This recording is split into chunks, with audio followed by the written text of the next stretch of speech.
I remind my colleagues that I can stand in the Upper Peninsula of Michigan, which is a beautiful place to be if you haven't been there, and look at the most beautiful, we have many beautiful lakes, but Lake Superior, the biggest lake, and look at barges that come down the St. Lawrence Seaway that carry wind turbines being made by other countries.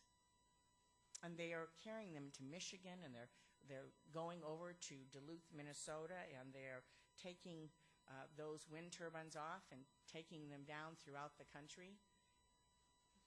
These wind turbines can be made in America, and if we do this right in terms of how we put together our policies, they will be made in America.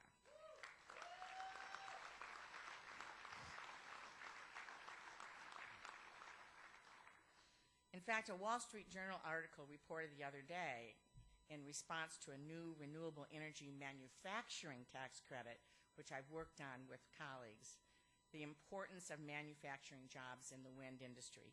It pointed out that of all the jobs created directly by wind, 70% are involved in manufacturing the parts. 70%.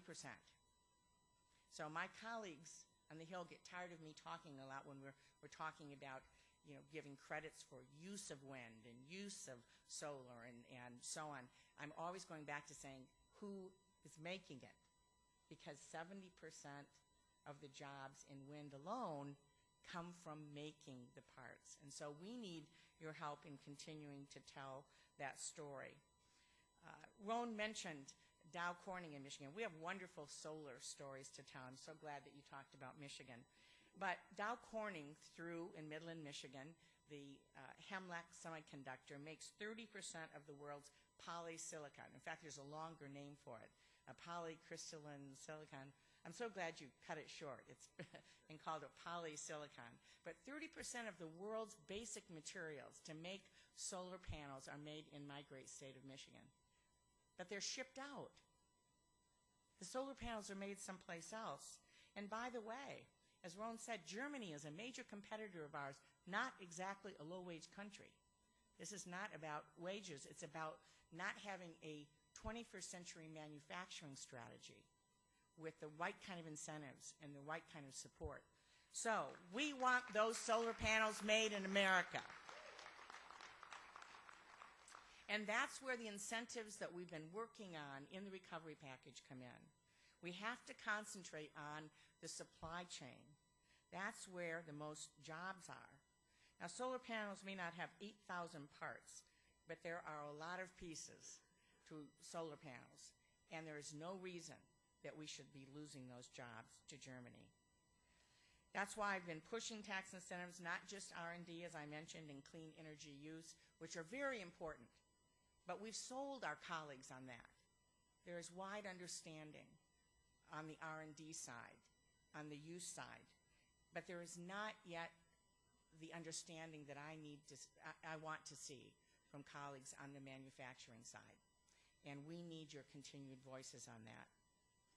To fully capitalize on the clean tech and green revolution, I believe that manufacturing has to be involved in every part of the movement.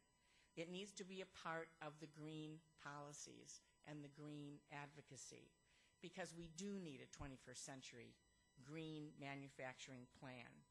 In recognizing its importance, we really have to put a face on what a green job is, a good paying green job. And for these industries, the jobs really aren't unique. Green jobs are often jobs that you already know and many in this crowd have been doing for years. They're varied. The supply chain jobs that I'm talking about come from folks who are stamping steel and making ball bearings and producing wiring and mixing the coatings of plants and resins and working with our steel mills. And all of these new technologies need some form of these components.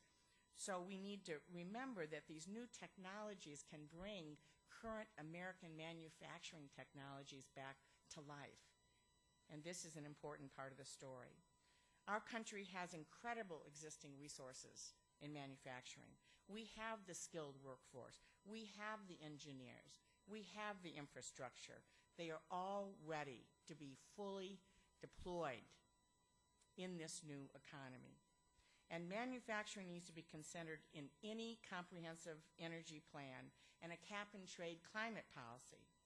The supply chain needs incentives like any other part of the spectrum from clean energy use. We can't assume that all technologies will be made here when we are competing so rigorously with other countries who understand that they create a middle class by making those items in their country. So that is my story. We must create energy security by creating jobs. We have to fight climate change with jobs. But most specifically, we can't meet our goals to stop climate change or reduce our demand on foreign oil if we don't create advanced manufacturing, good-paying, green jobs. To make these policies work, every corner of America needs to see these jobs. Of course, I'd like the majority of them in Michigan, but but we'll give the rest of you some. American businesses want to lead the way, as it always has. I believe that. But now is the time for us to all pitch in for this next generation of manufacturing. You know, there is no brown state versus green state. We all want the same things. We all need to get there together. It's no longer about convincing people that climate change is a problem. We know it is critical, and in fact, we have not moved fast enough. But it's about showing people that there are jobs and preventing it from happening, that there is a new economy, that this is a win-win. And I know you believe that because that's why you're here. We all know there are economic challenges and uncertainties in our economy. We all know that without action, things won't change, which is also why you're here, because we need action and we need it now. President Truman once said, America was not built on fear. America was built on courage, on imagination, and on an unbeatable determination to do the job at hand. We need bold ideas, bold leaders, and bold entrepreneurs. I think all the ingredients are in this room right now, and I really believe that the future is bright. In fact, it looks blue and green to me. Thank you very much.